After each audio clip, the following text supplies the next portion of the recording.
ഞാൻ ഇന്നലെ ഐമാക്സിൽ വന്ന് അവതാർ വാച്ച് ചെയ്തൊരു ഷോർട്സ് ഇട്ടുണ്ടായിരുന്നു. അതിൽ വന്ന ഒരുപാട് കമന്റ്സ് എന്താന്ന് വെച്ചാൽ ഐമാക്സ് ആണോ അതോ 4DX ആണോ ബെറ്റർ എന്നുള്ളത്. ഞാനതിൽ ഏതാ ബെറ്റർ എന്ന് പറയണമെങ്കിൽ ഞാൻ അതേത് എക്സ്പീരിയൻസ് ചെയ്യണം. അപ്പോൾ ഒന്ന് രാവിലെ 7 മണിക്ക് 4DX എക്സ്പീരിയൻസ് ചെയ്ത് ഇവിടെ വന്നിരിക്കുകയാണ്. ആദ്യമായിട്ട് തന്നെ ഐമാക്സും 4DXും തമ്മിലുള്ള ഡിഫറൻസ് എന്താണെന്ന് ഞാൻ പറഞ്ഞുതരാം. അത് രണ്ടും കൂടി കമ്പയർ ചെയ്യാൻ പറ്റുമെന്ന് ചോദിച്ചാൽ അറിയില്ല. ടെക്നിക്കലി പറയുകയാണെങ്കിൽ visually and audio wise experience ചെയ്യാൻ ആഗ്രഹമുള്ളവരാണെങ്കിൽ ഐമാക്സ് മാത്രം ചൂസ് ചെയ്യുക. അതുപോലെ തന്നെ ആക്ഷൻ ഫൺ എക്സ്പീരിയൻസ് ചെയ്യാനാണ് ആഗ്രഹം എന്നുണ്ടെങ്കിൽ, പ്രത്യേകിച്ച് കുട്ടികളൊക്കെ ആയിട്ട് പോകുമ്പോൾ നിങ്ങൾക്ക് വേണമെങ്കിൽ 4DX ചൂസ് ചെയ്യുക.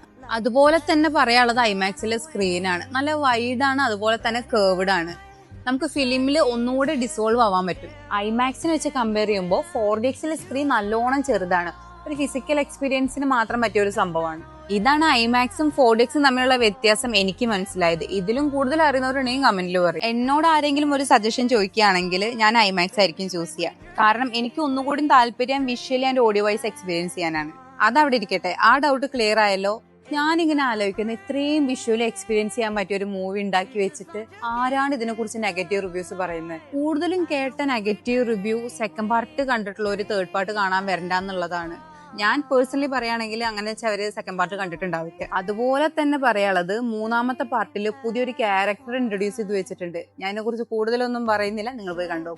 Your goddess has no dominion here.